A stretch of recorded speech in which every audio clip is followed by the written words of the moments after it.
So, what happens when you trap two of the most powerful women in the world on one tiny island? Well, you get one of the greatest stories of royal betrayal, paranoia, and a truly deadly family feud. This is the dark, tragic, and yes, blood soaked story of Mary, Queen of Scots. Let's get into how a simple plea for help turned into a 19-year prison sentence and a death warrant signed by her own cousin. You have to understand, this wasn't just some political rivalry. This was a zero-sum game. I mean, can you imagine fleeing your own country, begging your own flesh and blood for protection, only to be locked away for nearly 2 decades and then brutally executed? Yeah, on this island, there was only ever going to be room for one queen to survive. And for Mary Stuart, it really seems like her life was cursed from the very beginning. Her story is just this relentless roller coaster of gaining unbelievable power only to have it violently ripped away from her, over and over again. I mean, just look at this timeline. It's absolutely wild. She becomes a queen before she can even speak. By 16, she's the queen consort of France, living in total luxury. But then, just 2 years later, poof, her husband dies and she's shipped back to a cold, divided Scotland. And by 25, she's literally running for her life. It was a complete whirlwind of triumph and disaster. You know, her return to Scotland wasn't exactly a quiet homecoming. Nope. It was chaotic, it was violent, and it was absolutely defined by scandal. And the biggest one of all, it revolved around the incredibly mysterious death of her second husband. And we're not talking about just any murder. Her husband's house was blown to pieces with gunpowder. But his body was found outside, in the garden, strangled. It was bizarre, and it was deeply, deeply suspicious. The people of Scotland, they immediately turned on her, accusing her of being part of the whole plot. So, stripped of her crown and running for her life, Mary made the single biggest mistake she would ever make.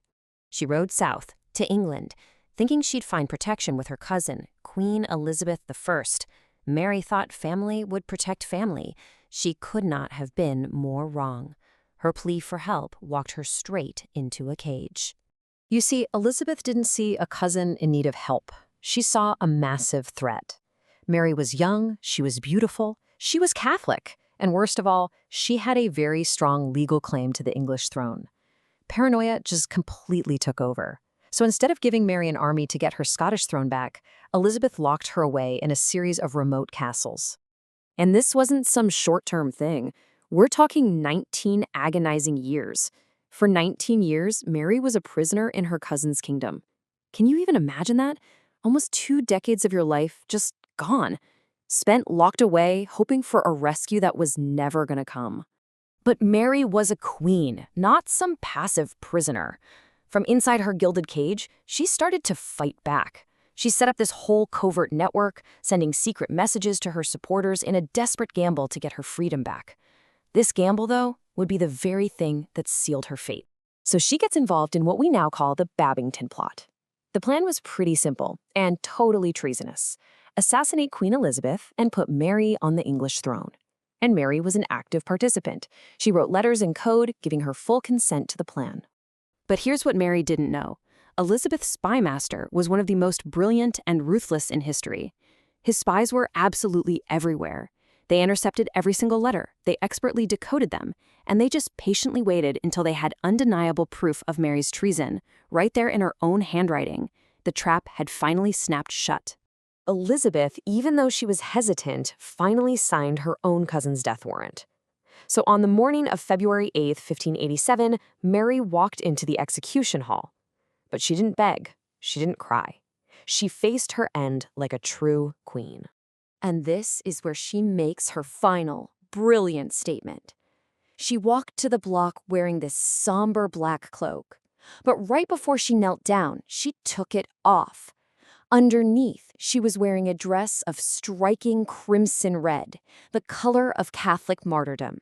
She was sending a message to everyone watching. I am not a traitor. I am a martyr for my faith. But her death?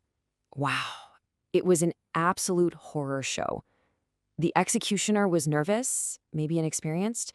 His first swing completely missed her neck and hit the back of her head. The second swing still didn't finish the job.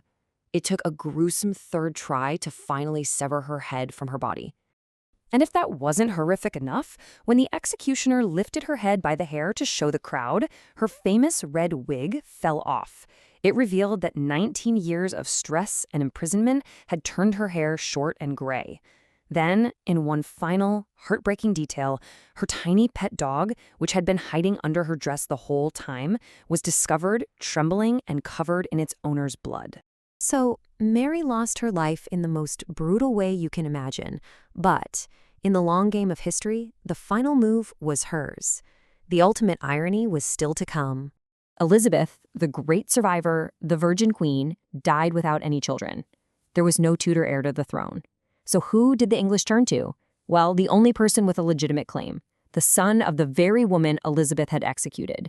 That's right, Mary's son, James VI of Scotland, became James I of England. He just walked in and took the throne his mother had been accused of plotting to steal. Mary lost her head, but her bloodline won the crown, uniting England and Scotland forever. So that leaves us with one question, doesn't it? Was Mary a traitor who schemed against her cousin and totally deserved her fate? Or was she a tragic victim, cornered and ultimately destroyed by a paranoid queen who saw a rival in her own family? I'll let you be the judge.